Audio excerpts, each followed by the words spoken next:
முதலமைச்சர் விஜய் தமிழக அரசியல் வரலாற்றிலேயே ஒரு சிறப்பான நாளா இன்றைய தினத்தை மாற்றி அமைச்சிருக்காரு. அதுக்கு முக்கியமான காரணம் தமிழக அமைச்சரவை பட்டியலில் அவர் கொண்டு வந்திருக்கக்கூடிய பல முக்கியமான மாற்றங்கள் தான். இதில் அப்படி என்னென்னலாம் சிறப்பு இருக்குது அப்படிங்கிறது தான் இன்னைக்கு சிகா ஸ்பீக்ஸில் தெளிவாக பார்க்க போகிறோம். தமிழக முதலமைச்சராக கடந்த 10ஆம் தேதி ஜோசப் விஜய் அவர்கள் பதவி ஏற்றுக்கிட்டாரு. அவரோட சேர்த்து 9 அமைச்சர்களும் பதவி ஏற்றுக்கிட்டாங்க.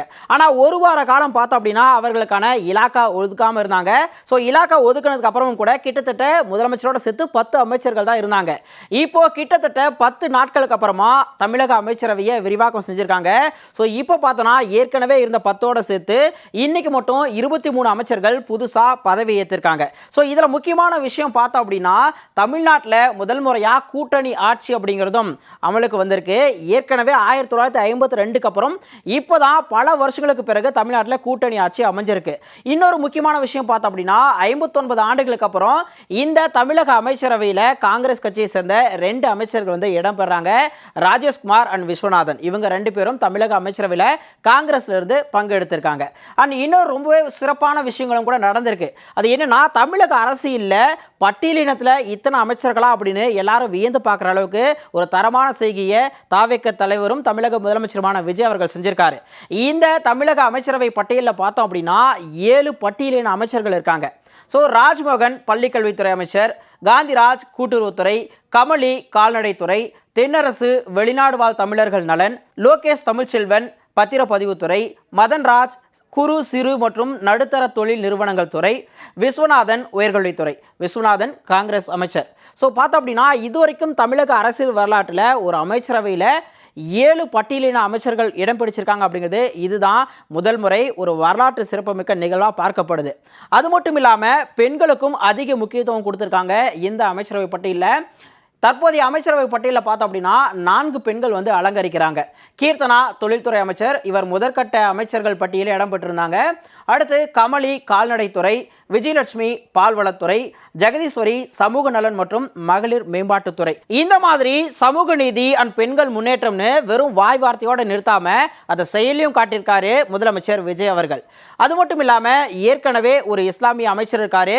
இப்போ IUML இருந்து இன்னொரு அமைச்சர் வரப்போறாரு. ஸோ ஒட்டுமொத்தமா இஸ்லாமிய சமூகத்திலிருந்து 2 அமைச்சர்கள் வரப்போறாங்க. ஸோ இது ஒரு மதச்சார்பின்மையற்ற ஒரு அரசாவும் இருக்க போகுது அப்படிங்கிறதுல எந்த ஒரு மாற்று கருத்தும் இல்லைன்னு சொல்லலாம். அதே மாதிரி மாவட்ட ரீதியா இவங்களுடைய பிரதிநிதித்துவம்னு பார்த்தோம் அப்படின்னா அதிகபட்சமாக சென்னையில் 7 அமைச்சர்கள் இருக்காங்க.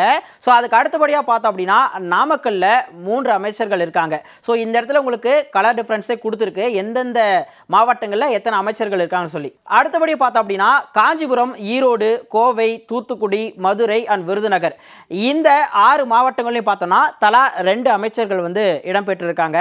அடுத்தபடியாக புதுக்கோட்டை, சேலம், சிவகங்கை, ராமநாதபுரம், திருப்பூர், செங்கல்பட்டு, ராணிப்பேட்டை, கன்னியாகுமரி, திருச்சி, கடலூர் அண்ட் தஞ்சாவூர் இந்த மாவட்டங்கள்லாம் தலா 1 அமைச்சர்கள் இருக்காங்க. ஸோ ஒட்டுமொத்தமாக இருக்கக்கூடிய 38 மாவட்டங்களில் பார்த்தோம் அப்படின்னா 19 மாவட்டங்கள்லேயே இந்த அமைச்சர்கள் இது வரைக்கும் பிரித்து கொடுத்துருக்காங்க.